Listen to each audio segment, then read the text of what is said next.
Hello, America. Is Colonel Ninotchka. Today is very important day in America. I know you worry about COVID, but it's finished. Something more important is happening. Colonel Ninotchka is coming out of hiding to go on greatest American show, Michael Rand. Now, perhaps you have seen the puny wrestlers like Thunderbolt and Lightning, Little Egypt, Justice, Tulsa. They have all been on the Michael show. However, where is Tina Ferrari and Americana? What are you so afraid of? Maybe you go on Good Morning America and you talk to weatherman about the weather. Are you kidding me? Why you don't come on Michael Rand's show and face me? I will start first. Now, however, Tina, you really sent Ashley Cartier instead of you? I challenge you, comrades. Today, I will be speaking with Michael Rand, and I will tell all. No holding back. From Kiev, Russia, it's the one, the only, Colonel Ninotchka. Is Ninotchka, but nobody gets that right. Colonel Ninotchka comes from Russia. America, I'm here to crush you. You boo me, you hate me all the time. You will pay, you capitalist swine. Back in Russia, where I rate, they call me Ninotchka the Great. I know you all want me to go because I've pulverized all in G.L.O.W.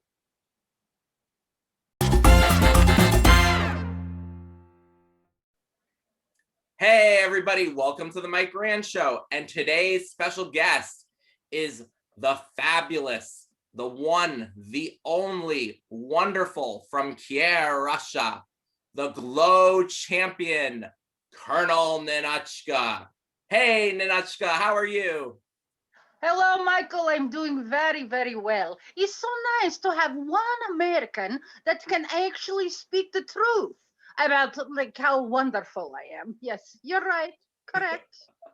We're going to have a great time, everybody, today talking to Ninotchka from G.L.O.W, the gorgeous ladies of wrestling. Now, Ninotchka, I just want to say the fans have been dying to have you on this show. You were the most requested guest, and here you are. So thank you again for coming to do this interview today, because we're going to have a great time, everyone. And Ninotchka's going to tell all. And we're going to start right from the beginning. I want to know how you got started in G.L.O.W. Okay. The truth is, my mother made costumes for Susie Spirit, Lori Thompson, for Star Search. Oh my God, who even remembers Star Search? So we were doing the costumes for G.L.O.W. And I got so excited when I saw these girls training. And I thought, they are kind of puny wimps. I was a professional ice skater. I'm sorry, a competitive ice skater. I was a professional dancer. I wanted to take these girls on. So the very next day, forget the fittings, I'm going to training camp. Okay, awesome. And who trained you? Well, my trainer was Royal Hawaiian. And then eventually later on, you trained some people, correct? Like in the later seasons, or did you train others in the early seasons as well?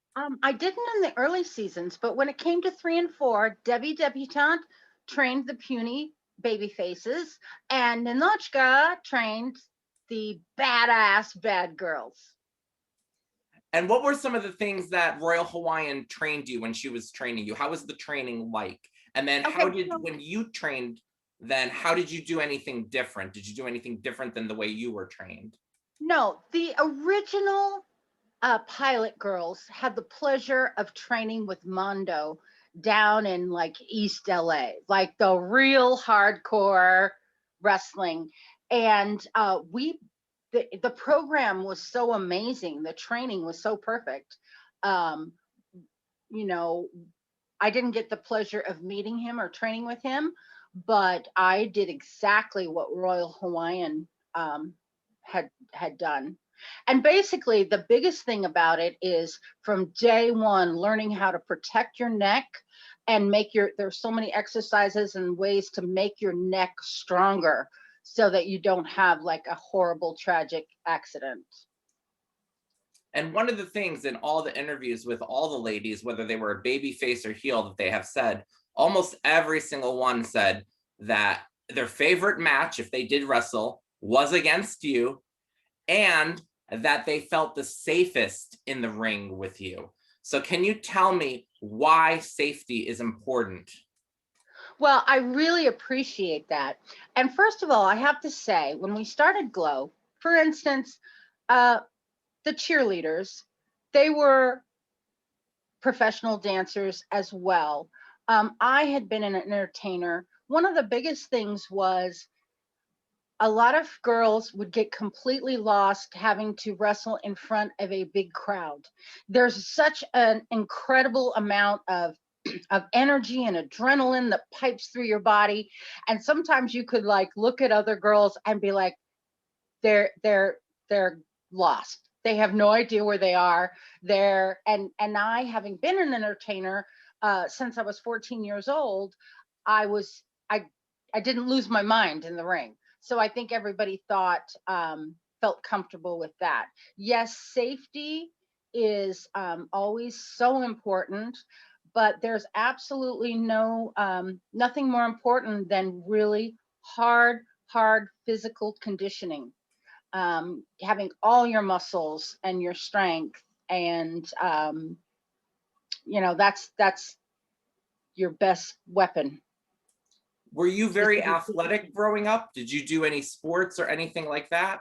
Yes, at 5 years old, I started as a competitive figure skater. 5 years old, I was on the ice at 5 a.m. every morning, until my teenage years, when then I became a dancer and went on to dance and dance professionally in many wonderful shows before going to G.L.O.W. And how important is it when you're a wrestler to have a strong work ethic and good structure, as far as schedule and keeping on point, as well as working out and things like that? Why is that important to make sure that you do that all the time? Well, I think it's everything. And seasons 1 and 2 were especially precious. We were all in the Riviera Hotel. We lived and breathed G.L.O.W 24 hours a day. And also at that point, what I felt was so beautiful was there was a long period of time where we're doing all this training and we're doing all these matches, but it hasn't hit TV yet. We have no idea if it's going to be a success or not. We were just we were in this chamber, this tunnel of just believing in this, and wishing it to be, and like feeling we were a part of making history, but we didn't know for sure. Like the first episode could have aired and it could have been the last episode. So I think that was a really beautiful time. But we were we were literally at boot camp. We were inside that building and it was 24/7 G.L.O.W. But I think that's why it was so successful, because we were all so committed to it. And when you were in the Riviera Hotel, did you have a roommate over there? Did you get paired up with somebody? Or I did. who was your roommate? We want to know. I did. The crazy and wonderful Palestina, who happens to live walking distance from me and I see quite often. And she's just as wild and crazy as ever. And Palestina was a great character as well. You guys had some great characters that we'll talk about a little bit in that first season. But what I want to know. Can I say one thing about that? Yeah. And this is actually one of my favorite G.L.O.W stories. Okay. And I brought it up. I know we're not talking about season 3 and 4. Recently, I had done an interview and they asked me about my match with Daisy, and I was wearing the green outfit. And at the time, I know we're going to talk about that later, I was like, green outfit, I don't remember that. But also, what about the hair? I have all this long brown hair, which was actually my real hair. And so when I started with G.L.O.W, I was one of the only characters that was not true to form. Like Palestina, her personality is Palestina. I mean, like Janine Jewett, like she's that crazy, fiery, wonderful person. I was the only one that was really completely different because they actually had a Russian girl who fell out, but they had that fabulous skit, Easy as KGB, which I just absolutely loved and like had to have. So one day I have like that long brown hair, and Matt Simber talks to me about this. Well, I'm showbiz, baby. I'm all in. So that night I call my hairdresser. I get my hair cut off. I get it bleached white blonde. I go to training the next day. All freaking day, nobody says a word to me. Like, are you kidding me? This is a huge, complete change. Nobody says a word to me about it.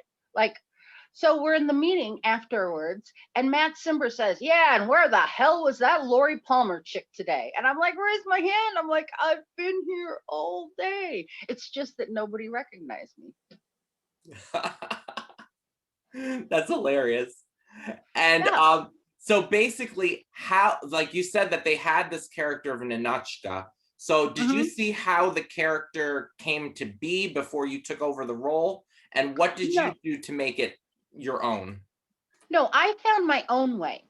And actually, one of the things that helped me the most is, as I told you, as a child, I was a competitive figure skater. And the greatest skaters and pair teams at that time and were the Russians. So I knew a lot about Russian training and the background. So I never met the previous Ninotchka. There was no tape on her. I just made it my own. And those easy as KGB sketches that you mentioned, they were so hilarious. Can you tell us what it was like filming those sketches? It was absolutely fabulous. I loved them. Um, Unfortunately, like because of the way scheduling goes, you do your whole season's worth of sketches in one night. So hopefully you're on and having a good day that day. And then you also had raps as well as Glow Girls. So can you tell us, did you write your own raps? We wrote our own raps. Now, Queenie, Matilda the Hun, she wrote the original song, and it was her original idea to do the rap, but then we all wrote our individual raps, which also was a really great process. First it was kind of a little scary and intimidating, but it was a great process that it came out of our words so that it helped us cement and find our character. And what was it like living at the Riviera Hotel? Because when you went out in public, even though the show wasn't broadcast there in Las Vegas, they still separated you from baby faces and heels, correct? Like you stayed in kayfabe. We were kayfabe the whole time, so which was actually fantastic. And staying at the Riviera was wonderful. The staff was so helpful. Ha! 3 buffets every day. We got all the wonderful food. Um, but again, 1 and 2, because we were in character 24/7. Um, my beloved chainsaw. I've said this many times.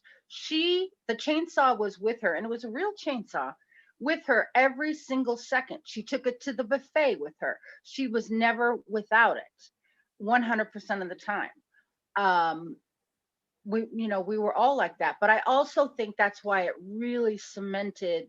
I mean, we were who we were. I mean, it wasn't like, oh, let's put on our costume and do a match on Saturday. We were living it. So did Chainsaw get a lot of stares when she was walking around the Riviera Hotel with the chainsaw? Yes. I can only Yes. imagine. And I just absolutely loved Chainsaw so much. And it was a huge burden on her because, again, this was something that had never been done. And for her she was obviously terrified of somebody getting hurt. She took it very seriously. It was never out of her possession so that she knew that nobody ever messed with it. She was hands on with any fuel or oil or anything. that went in with that. She took it very, very seriously. Now you And had, I think it was a huge burden on her, yeah. honestly. Now you had so many opponents that first season. I'm just going to name some of them and then we'll talk in depth about some of the matches. But you faced Little Feather, Ebony, Dallas, Debbie Debutante, Tammy Jones, Sally the Farmer's Daughter, California Doll, Ashley Cartier, Tina Ferrari, Americana. The first match I want to talk about, you had a 3-on-3 match where it was Susie Spirit, Debbie Debutante, and Americana versus Ninotchka, the Royal Hawaiian, and Spanish Red. So we got a good group of girls in that match. Can you tell us any memories of those girls and what it was like working with them? Well, there was no weak link. I mean, you talk about 6 of the best wrestlers of G.L.O.W. I mean, and we all had our different personalities, but just it was a pleasure because it was top notch. And honestly, like looking back on that, I was like, I would have expected more showboating, like me trying to show you up and prove that I'm better than you. But we were all very consummate professionals. And I don't remember any drama. It was just like you got your 6 solid wrestlers. Let's get into it and duke it out. It was awesome. Now, fans also want to know, because on the air, they had mentioned that there was a match. They go, Ninotchka had faced this one, that one, that one. And one of the names they mentioned was Susie Spirit.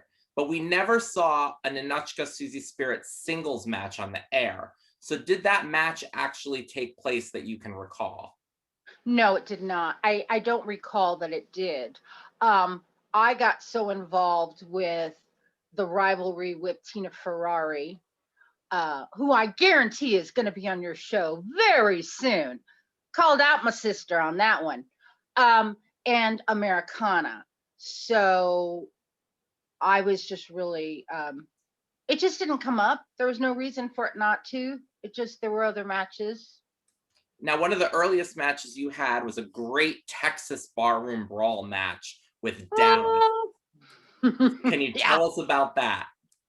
Okay, so we felt good about where we were wrestling. We felt Royal Hawaiian gave us this great training. We were doing well. But really, at the beginning of G.L.O.W, the only professional wrestler previous to G.L.O.W was Queenie, Matilda the Hun, which of course I never wrestled against her. So here comes Dallas, AKA Killer Tomato, who actually is a real wrestler. I was scared to death because I was like, oh, I don't know what's, I was really nervous about that match. And she turned out to just be absolutely wonderful to work with. But we had kind of heard things like, oh, if real wrestlers come in, they're going to come in and purposely try and hurt you and, all this stuff. So I was really nervous about that match. And it's probably the most well-known match of mine. Ninotchka, Texas Barroom Brawl. Like that's probably my number 1 match. And you went through. She was a joy to work with. Yep. She was tough though. I gotta tell you, she was tough. Yep. And you had more matches that season, and then it all led up to, so basically we had Tammy Jones was the first G.L.O.W champion, then the Royal Hawaiian, then Americana. So basically every week you wanted to wrestle Americana, but they gave you somebody else no matter what. So it all built up all season, and then there was a battle royal. And in that battle royal, you were one of the final 2 competitors in the ring against Olympia. And you won the battle royal, and you won $10,000. But tell everybody what you said to David McLean when you won that battle royal. I said, Mr. McLean, let me speak clearly the only language that you understand, because you are capitalist swine. Every week you promise me Americana, Americana, Americana. Let me tell you, I give you $10,000 if I get my match with Americana. And finally, the little weasel was good for his word. So that's what he did. He finally gave you the match with Americana, and it basically was the last episode of that season that we finally got to see Ninotchka in the ring with Americana. And in that first match, Americana, I don't know, do you want to say she cheated to pin you originally? And then, I don't know, the ref got knocked out of the ring and some things went on. And then you pinned Americana, but then she contested it. So what are your feelings on that? Well, of course, I see very clearly I win. And Americana, the only way she could win was to cheat. But, you know. Yep. So then they said, we're going to hold up the G.L.O.W crown. And they have you come back season 2. And they said that this match will determine who will be the champion. So you had to face Americana again. Yes. So you faced Americana, but you both got disqualified outside the ring for fighting outside the ring. So you had to do it again. We had to do it again and again. So you came back, but then something happened to Americana when you faced her that third time. What happened to Americana when you were trying to get that match done?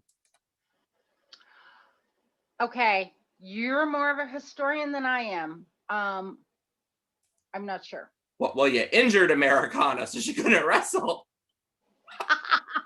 Oh yeah, now it's all coming back to me. Yeah. And I have to say, I have to apologize for that one, because truthfully, Americana was my very best friend of anybody in G.L.O.W ever, but not in the ring. I mean, in the ring, all bets are off. Yep. So then Americana wasn't able to wrestle. So they named the number 1 contender to take her place. And that number 1 contender was Tina Ferrari. Now you Another had cheater. Another cheater. And you had wrestled Tina Ferrari previously in season 1 and you defeated her. But now you had to wrestle her again. So going into that match, did you think, oh, this is a piece of cake because I've already beaten Tina? So what was it like going into that match? Well, let me tell you, when I started with G.L.O.W, TNA, Ashley Cartier was considered the stronger of the two. She was like Tina Ferrari kind of started as her sidekick, right? But then Lisa Moretti, Tina Ferrari, she snuck out and went to the gym. Between her and Attaché, I think were the most like they powered up. Like, oh, some of us were like sneaking off property to like go have some fun. They were sneaking off to go to the gym. And Tina Ferrari, Lisa Moretti, man, that girl transformed her body. And yeah, I wasn't prepared. I didn't realize if I could do anything over again in G.L.O.W, I want to be like Tina Ferrari as far as going in the gym and just like transforming my body and just really getting cut and just which Lisa Moretti went on to have a very long and famous wrestling career because she was in just such great shape. Yep. And we're going to talk more about Tina and what led up to you winning the crown in a little bit. But there are some other wrestlers in between here that you did have some matches with that I do want to go back to. So one of them is Ashley Cartier, who was her tag team partner. You had a brass knuckles match with Ashley. Right. What are your memories of that match? Well, of course, Ashley's always going to try and bring in the jewelry, you know. She was, you know, Ashley was and today is still, she's a scrapper. You know, she's not going to give up easily. Of course, Ninotchka was always going to persevere and end up on top. But that one was, yeah, that was scrappy. And then you also had, you battled with her in season 1 and defeated her. But then you had her again in season 2, where there was a surprise outcome. And that wrestler is the California Doll. So can you tell us what happened in that second match and your memories of the California Doll? Okay, so California Doll, beautiful, ditzy as hell, but she also is a powerhouse. She's very, very strong. And I she's also very tall. Like she's a lot taller than people. Like Justice also was like very tall. Um, so they weren't as easy to throw around. But my favorite California Doll story is we did a Christmas special that was given just to the stations as a Christmas present, and it was called the G.L.O.W Games. And we all got paired up unexpectedly. So I get paired up arm wrestling California Doll. Okay, all my strength is in my back and in my legs. I actually didn't have like great arm strength. I never have. I was a skater, I was a dancer. Like my legs, I'd put my legs against anybody's, but not my arms. Now I cannot go on national TV and lose an arm wrestling with the ditzy yet beautiful California Doll. So I do want to apologize. I was panicked and I cheated, and that's how I won. I found a way to wrap my leg around the podium to give me the leverage to beat her because she was beating me on that arm wrestling. She was totally beating me, and then I grabbed onto that post and squeezed my legs, and that gave me the pressure to win. But I always have to apologize to her for that one. That was a dirty trick. And that was one of the rare losses to Ninotchka, that second time when you lifted her up and she pushed you down for the pin in season 2. So Right. everybody was quite shocked, and you told her that she was very lucky that day that she had got the pin. Yeah, and I got her back. She was lucky. But again, it was that a tremendous length. Look how long she is, and she got lucky. And then another wrestler you had that season as well was Amy, the farmer's daughter, the second farmer's daughter. What are your memories of Amy?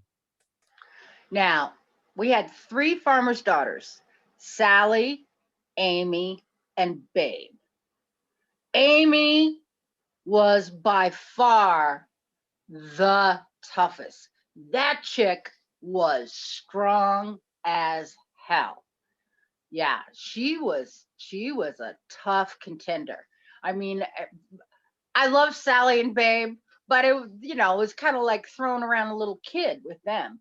But Amy was formidable. I mean, she really, woo. And you had in there as well a battle royal in season 2 before Tina had beaten you for the crown. And in the final moments of that battle royal, in the ring, the last 3 were you, Palestina, and Tina Ferrari. And you wanted to team up with Palestina to eliminate Tina. But then you and Palestina turned on each other. So can you tell us about that moment?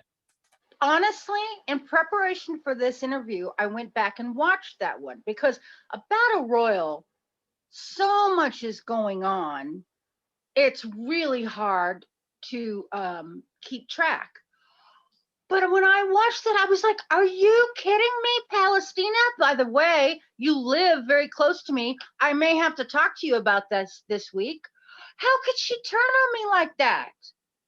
That was bizarre. And I think I did not remember that because I think I blocked it out because Palestina was my friend. She was my roommate. How, what the heck? I mean, just because she's crazy doesn't give her the right to turn on Ninotchka like that. I Yes. must have forgiven her though. And then there was another famous turn, even though you weren't involved in this storyline, that I'd like to ask you about is Spanish Red. She was a bad girl, but then in season 2, she became a good girl towards the end and helped when the flag was being stomped on by Palestina. She turned to a good girl. What are your memories of Spanish Red? Okay, so my memories of Spanish Red, first of all, total badass, total badass. And she will never be a good girl. She will always be a bad girl. But she was she was fiery. She was everything you saw in the ring. But she was very patriotic. And she took the flag very seriously. You know, even in this country, and I have a problem with this too. You're allowed to burn the flag or anything, but it's not right. I mean, there should be reverence and there should be respect for the flag. And Spanish Red um, was very sincere about that. And then another wrestler that you battled was Little Egypt. Can you tell us what it was like in that match with Little Egypt? This one's a little rough because Angelina and I are really good friends now. Um, and every time I go back, and even in that battle royal, I'm like, Angelina, I just always beat the crap out of you. I'm so sorry. I mean, I just really abused her. Um, so, sorry. And when, going back for a second before I forget, with Spanish Red, when she did turn face, there was never a match between Ninotchka and Spanish Red. So who would have won that match if that match took place? I don't even want to think about it. But what would have been interesting is if Spanish Red had stayed and then I changed. Wouldn't it have been fun if Ninotchka and Spanish Red were tag teams, but babyface tag team partners? Yeah, that would have been interesting. That would have been fun. And then another person that you mentioned working with was the great Matilda the Hun. Yes. Her and Mount Fiji were the two giants of the ring, and like really the leaders of the two different sides. So can you tell us what it was like working with both Matilda and Mountain Fiji? Well, first of all, Matilda, just love her. I trained with her, worked with her. She was definitely our leader. Even though Aunt Kitty was our manager, Matilda was definitely the leader of our group. And my favorite Fiji story is in training. Like, Fiji was an Olympic athlete. Everybody knows she was a shot putter, but in training, man, she was on the mat. She was doing the rolls. Mountain Fiji was rolling on the mat. She wanted to roll. She wanted to this and that. And Matt Simber pulled her aside and said, the mountain never leaves her feet. The mountain does not leave her feet. And she was actually disappointed because she was so proud of herself that she was rolling and she was flipping and she was like, she could have done it, but no. So, of course, and both women, wonderful women and great leaders for both sides. Yeah. And then another famous skit that you guys filmed as bad girls was that song Nasty and Mean in the Riviera Hotel. Can you tell us your memories of that? Wasn't that brilliant? Oh my God, we had the greatest choreographer for that video. I do believe Nasty and Mean was another song. I believe Queenie wrote the song, but the greatest choreographer of all time. What was her name? Lori Palmer. Oh, that was me. That was really fun because Matt gave me the job as the choreographer and then said, do what you want. So here I am, like at the Riviera, like it's my playground. There was nothing that they said I couldn't do. So we got all these great shots. Matt did put in, input some things. Like, for instance, there was a great shot in that with Matilda, or no, I think it was Spike and Chainsaw, actually behind a cage in the casino with real money. Like, Matt, I would never have thought we could have been allowed to do that. So that was all Matt, but that was one of the highlights of G.L.O.W for me. I absolutely loved doing that. And then you did a little song and dance there with Susie Spirit as well, and the referee, called Les Musicales. Can you tell us a little bit about that? Again, that was just See, I loved the one that I choreographed all of Susie's songs, but I love the one that I did with her because, I loved playing Ninotchka so much, but I missed not using my dance background. I was a dancer. Um, and so that was just sheer fun for me. And then, as we mentioned before, the G.L.O.W games. So how did Mhm. that come about? And can you tell us the memories of that? Because there was arm wrestling, there was escalator races, there was a pizza eating contest, there was pool races in there. So Oh. tell us what you remember about that. Well, the biggest thing I remember is the pizza eating. Because the Glow Games was supposed to be just total, straight up, legitimate competition between the girls. No, it was just supposed to be straight up, even on both sides. Well, it comes to the pizza eating contest, and here Fiji gets this beautiful pizza uh, with pineapple on it, pineapple and ham, Hawaiian pizza.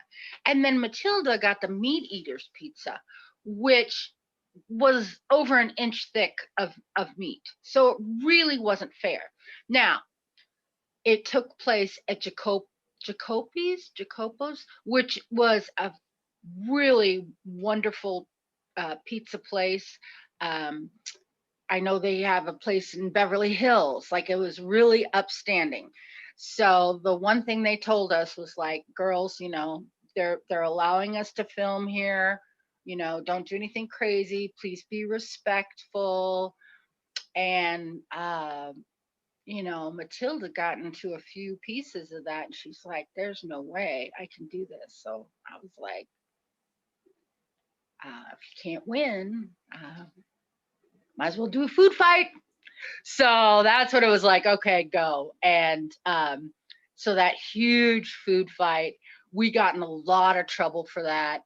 Um, Matt was really mad and embarrassed because the pizza place, Jacopa's. I'm sorry, I can't say it right. They were very close friends, and I know it caused a lot of issues. But Matt, you knew who we were when you let us play.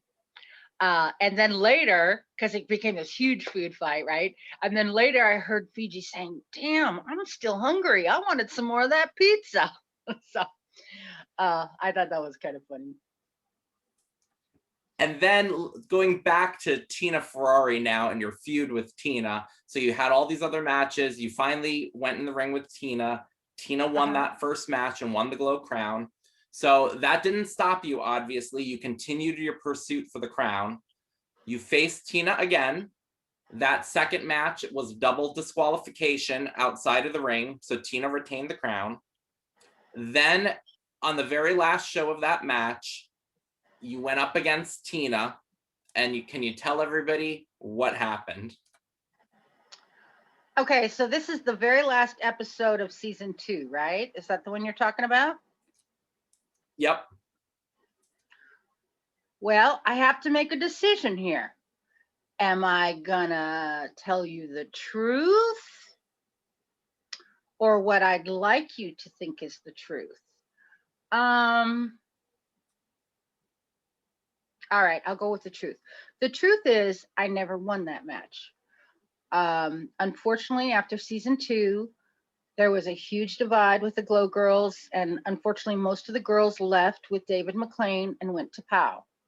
So we're starting season 3, and we got no Glow champion.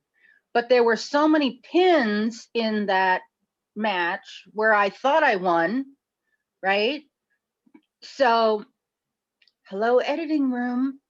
I never actually had the thrill of really winning the Glow crown in front of the audience. Now, the crazier part of that was they edit it, and then I'm supposed to run back to the dressing room with Aunt Kitty, and we have this big celebration. Well, that happened over a year or so later, and I had remade my costume. And I didn't even realize this, but if you look between season 1 and 2 and season 3 and 4, my unitard, my shoulder strap is on the other shoulder.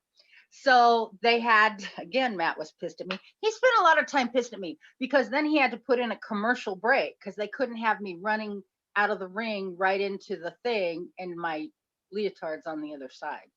So that was editing magic. Not that I didn't completely and totally deserve the G.L.O.W crown,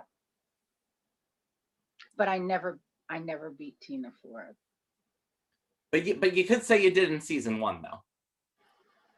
I beat Tina in season 1, Season 1. but not for the G.L.O.W crown. Yeah. But there was, like you said, there was this big division then where a lot of the girls left and they went with David McLane. So can you talk about what happened there? Why did David leave G.L.O.W and all these girls left? And why were you one of the very few who stayed with G.L.O.W? Well, I was considered like on Matt Simber's team. And I had met Mashula Merklis, who was, the owner of the Riviera. And I wasn't really close to him, but I had like met him a few times. We had had a couple meals together with Matt. And so I felt a lot of loyalty to him and his entire staff at the Riviera. And Matt actually said to me, because they were offering a lot of money for the girls to go to POW. I really don't know what the rivalry was. I don't know what I don't know anything about it.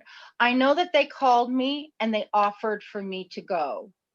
And Matt Simber looked at me and said, I would understand, but I don't know that he would understand. So it was just a loyalty thing. The Riviera and Mashula Merklis had invested so much in us. We lived in their house, and they gave us everything. And I just didn't feel it was right to leave. So, but I really don't know. I don't know what the big problem was. How hard was it for you when you found out, your friends, Palestina, Tina Ferrari, Attaché, all those people that you had worked with from the beginning, now you're only going to be left with just a couple? Did you even know who was even coming back for season 3? At the time when Pal was and everybody was leaving, I didn't know that there would be a season 3 or 4. But like I say, I was a dancer, choreographer, costume maker. So in the break, I just went back to what I call my real life. My mother had a costume shop, and I was teaching dance, choreographing. I just went back to that world. And I think it was like, okay, so Susie Spirit and Debbie Debutante definitely stayed. Mount Fiji, of course, stayed, and me. Yep, and Hollywood. And Hollywood, yeah. Yep. And then I don't know. I would assume that Hollywood wrestled with Pow. I don't know that for a fact, but I know she was very close with David McLane, so I would think that she would have done that. Yeah, she didn't go to POW though, Jeannie. She didn't. Okay. She didn't, yeah, I didn't know that. She stayed with G.L.O.W. Yep. Because I know that she wanted to work a couple days. I remember that she wanted to work like a couple days. I believe she wanted to be in I think she was from LA, right? Yeah. And she wanted to go, can I come once a month, or can I come, something like that. But then eventually she came back completely full time for G.L.O.W. and did all the matches and everything. But in between there, when everybody left, there still had to be some footage for the show that they had to do. Like they brought on Sir Miles Headlock for season 2. Right. So then in the beginning, as fans noticed, only the girls that stayed. Now, some of them stayed, but then didn't actually make it to season 3, that they did like a little tour, like Tara the Southern Belle. Right. And Susie Spirit, because then in season 3, they weren't there. But you would see them with Sir Miles Headlock, and you were one of the I did some work with him as well. So can you tell us what it was like with Sir Miles Headlock and that whole little intro at the beginning of season 2? It was very surreal because this was like voiceovers after it had been done. He was just a very interesting character, and man, he was. I worked with him, but you kind of never, you didn't get to feel like you knew him. We just that was just going into the studio for a couple days and reading the script and doing what we were told, which was never one of my favorite things. And then another thing that came out during that little time frame in that little transition was also the G.L.O.W magazine. So can you tell us anything you know about the G.L.O.W magazine?